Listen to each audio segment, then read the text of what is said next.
To create a new part, click on the start button. Then you can select the part design workbench. Then here you can see the enter part name. So you can enter your part name or you can keep as it is. Click OK. After that, you can see the part 1. Then you can see the three planes X, Y, Y, Z, ZX, and you can see the part body.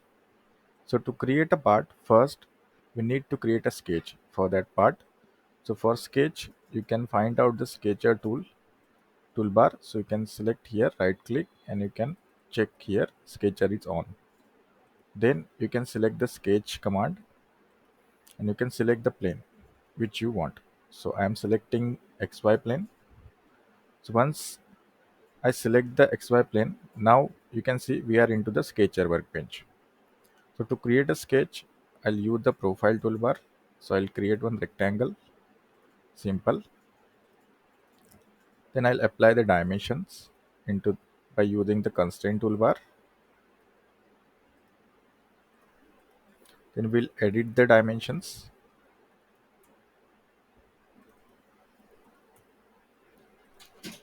Then here again I'll create one circle at this location. One more circle I'll create at this location. Then we'll apply the dimension for this circle. So this dimension I'll apply the 40 mm.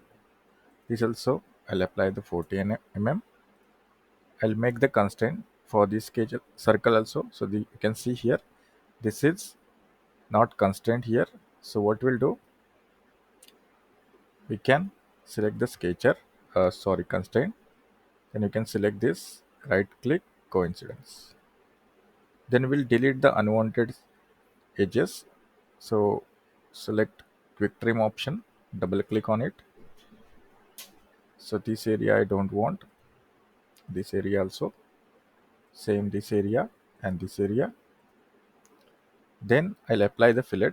So for fillet, we can select these corners by pressing the control button. Then we'll select the corner command, and here I'll apply the dimension of 10 mm. So you can drag and you can check how much dimension you want. You can put the dimension here, whatever you want, and you can press enter. So you can see the 10 mm radius is applied for all the four edges.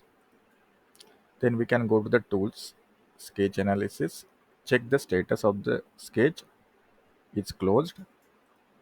Then exit the workbench. Then you can use the sketch base feature toolbar into the part design to make it solid, or you can right click and select the sketch base toolbar from here also. Sketch base features, this toolbar. Then we'll use the pad command. You can see into the part body we have a sketch, so we can use the pad command to apply the material. So you can click on to the pad command, then you can select the sketch. This is our input as the profile. Then we can select the dimension, how much you want. Let's suppose I want 50 mm. If I preview it, you can see the 50 mm material is added to the sketch. If I want both sides same dimension, I can click onto the mirror extent. So you can see this block is now 100 mm. Then you can click OK. Then you can see your first simple part is created.